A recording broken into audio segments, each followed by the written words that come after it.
There's a moment, right before the words leave your mouth, when everything in your body says stop.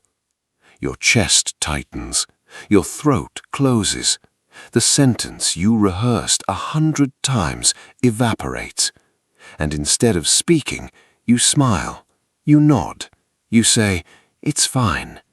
But it wasn't fine. It was never fine. If you've ever swallowed an argument you deserved to win, apologized for something that wasn't your fault, or sat in silence while your mind screamed everything you wanted to say, this video is about you. Because shutting down isn't weakness, it's not shyness, it's not just your personality. It's something your brain learned to do to keep you safe.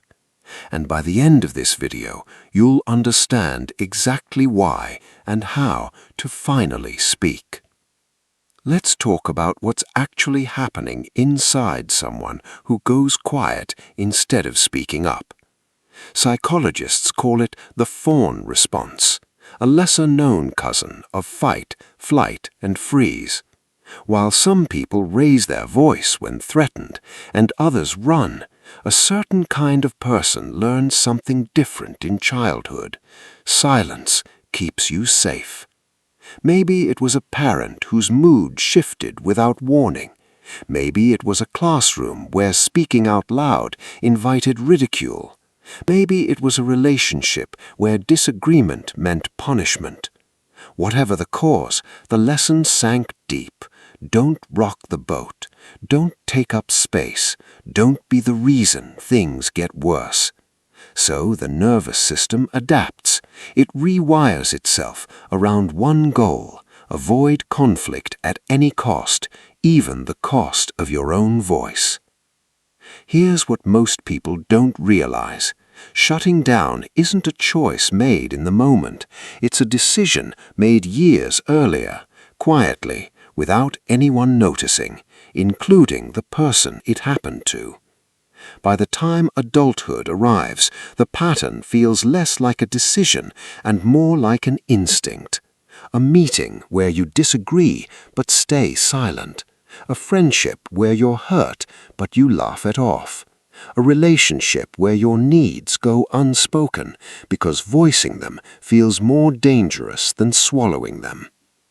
And here's the part that stings the most. People who shut down are often mistaken for people who don't care, when the truth is the opposite. They care so much about so many things that the fear of disrupting the peace outweighs the fear of losing themselves. Over time, that silence becomes exhausting. Every unspoken opinion, every swallowed feeling, every apology for existing too loudly, it adds up. It builds into a quiet kind of grief. Grief for the conversations never had. Grief for the person who might have shown up if the world had felt safer. But here's the truth that changes everything.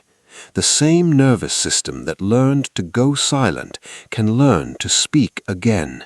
It starts small, not with a dramatic confrontation, but with a single sentence spoken honestly, even when your voice shakes. It starts with noticing the moment before you shut down and choosing just once to stay present instead of disappearing. It starts with understanding that your silence was never a flaw. It was protection, and protection you no longer need can finally be put down.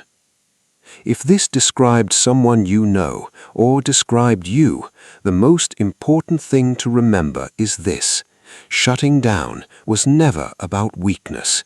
It was about survival.